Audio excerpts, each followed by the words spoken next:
ഏറ്റവും കൂടുതൽ വാശിയും വേറുമൊക്കെ എവിടെയൊക്കെ പ്രകടമായാലും നമുക്ക് നമ്മുടെ മനസ്സിലൊരാഗ്രഹമുണ്ട്. ഇന്ത്യയുടെ പാരമ്പര്യം, ഇന്ത്യയുടെ മതേതരത്വം അത് നിലനിന്ന് കാണാം.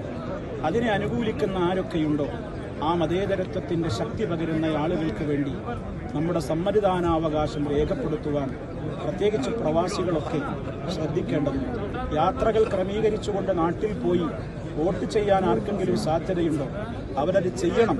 ഇതൊരു തെരഞ്ഞെടുപ്പല്ലേ, അതങ്ങനെ കടന്നുപോയിക്കൊള്ളും എന്ന ലാഘവ ബുദ്ധി ആർക്കും ഉണ്ടാകരുതെന്നാണ് പറയാനുള്ളത്. ഇനി പോകാൻ സാധ്യമല്ലെങ്കിൽ നമ്മുടെ കുടുംബത്തിലുള്ള ആളുകളോടൊക്കെ വിളിച്ച് നേരത്തെ തന്നെ വോട്ട് രേഖപ്പെടുത്തുവാൻ വേണ്ടി പറയണം. കാരണം ഇതൊരു ജീവൻ മരണ പോരാട്ടത്തിൻ്റെ വിഷയമാണ്. ഇന്ത്യ നിലനിൽക്കണോ വേണ്ടേ എന്ന് തീരുമാനിക്കുന്ന തെരഞ്ഞെടുപ്പാണ്.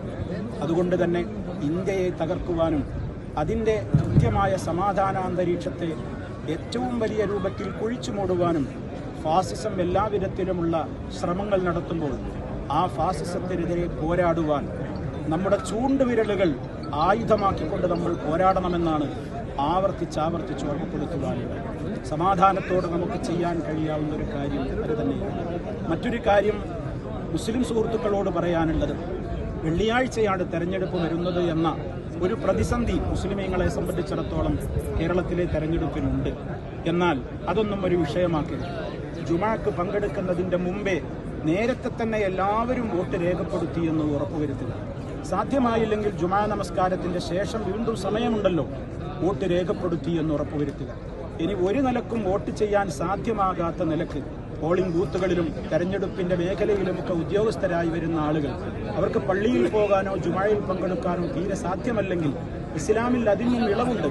അവർക്ക് ജുമാ നിർബന്ധമില്ല. സാധാരണ നിലക്ക് അവർ നിർവഹിക്കേണ്ടുന്ന ളുഹ്ർ അവർ നമസ്കരിച്ചാൽ മതി എന്നുകൂടി അവസരത്തിൽ ഓർമ്മപ്പെടുത്തുകയാണ്. എന്തായിരുന്നാലും ഇന്ത്യയുടെ മതേതരത്വം നിലനിൽക്കണം, അതിനുവേണ്ടി പോരാടണമെന്നാണ് ആദ്യമായി പറയാനുള്ളത്. മറ്റൊരു കാര്യം പ്രധാനമായി എനിക്ക് എൻ്റെ മീഡിയ സുഹൃത്തുക്കളോട് പറയാനുള്ളത്, ഇവിടെ ഒരു അപരവൽക്കരണം വല്ലാതെ നടന്നുകൊണ്ടിരിക്കുന്നു. മുസ്ലിമീങ്ങളെ എല്ലാ അർത്ഥത്തിലും വേട്ടയാടണം എന്നുള്ള ഒരു ചിന്താഗതി ചില കോണുകളിൽ നിന്നവർ ന്യൂനപക്ഷമാണെങ്കിലും ഉയർന്നു വരുന്നുണ്ട്. ഒരു കേസുകൾ ഉണ്ടായിക്കഴിഞ്ഞാൽ, ഉദാഹരണമായി രാജ്യത്ത് എവിടെയെങ്കിലും ഒരു ബോംബ് സ്ഫോടനം ഉണ്ടായാൽ ആ സ്ഫോടനത്തിൻ്റെ പിന്നിൽ പ്രവർത്തിച്ച വ്യക്തിയുടെ പേര് മുസ്ലിമാണെങ്കിൽ അത് വലിയ വാർത്താ മൂല്യമുള്ളതായി മാറുന്നു. അതിനെക്കുറിച്ച് വലിയ ചർച്ചകൾ നടക്കും.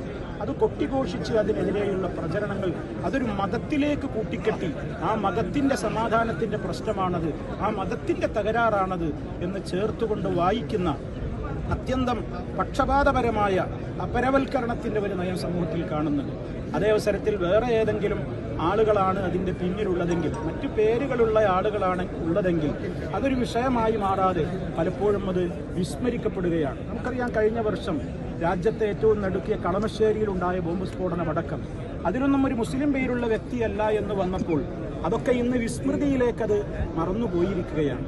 നമ്മൾ അതല്ല വേണ്ടത്. തെറ്റ് ചെയ്തവൻ്റെ ജാതിയോ മതമോ നോക്കാതെ നീതിയോടുകൂടി എല്ലാവർക്കെതിരെയും നടപടിയെടുക്കുകയാണ് വേണ്ടത്. അതല്ലാതെ ഒരു മതത്തിൻ്റെ വക്താക്കളാണോ എന്ന് തെരഞ്ഞു പിടിച്ച് അവരെ പാർശ്വവൽക്കരിക്കുകയും അതല്ലെങ്കിൽ അപരവൽക്കരിക്കുകയും ചെയ്യുന്ന ഒരു പ്രവണത ഒരിക്കലും ഇന്ത്യയിലെ ഒരു പൗരനിൽ നിന്നും ഉണ്ടാകുവാൻ പാടില്ല. നാം എല്ലാവരും ഒന്നാണ്, ഒറ്റക്കെട്ടാണ്. ഇവിടെ ജാതിയും മതവും അതുപോലെ തന്നെ മറ്റു ഭാഷാ വ്യത്യസ്തതകളൊക്കെ നിലനിൽക്കെ തന്നെ ഇന്ത്യക്കാരൻ എന്ന നിലക്ക് നമ്മളൊക്കെ ഒറ്റക്കെട്ടാണ്. ഇന്ത്യ അതിൻ്റെ മതേതരത്വത്തോടു കൂടി തന്നെ നിലനിൽക്കണം. രാജ്യമെമ്പാടും സമാധാനം ഉണ്ടാവണമെന്ന് ഒരിക്കൽ കൂടി വളരെ പ്രാർത്ഥനയോടെ ആഗ്രഹിച്ചു പോവുകയാണ്. എല്ലാവർക്കും നന്ദി. എല്ലാവർക്കും നല്ലത് വരട്ടെ. അല്ലാഹു അക്ബർ വലില്ലാഹിൽ ഹംദ്.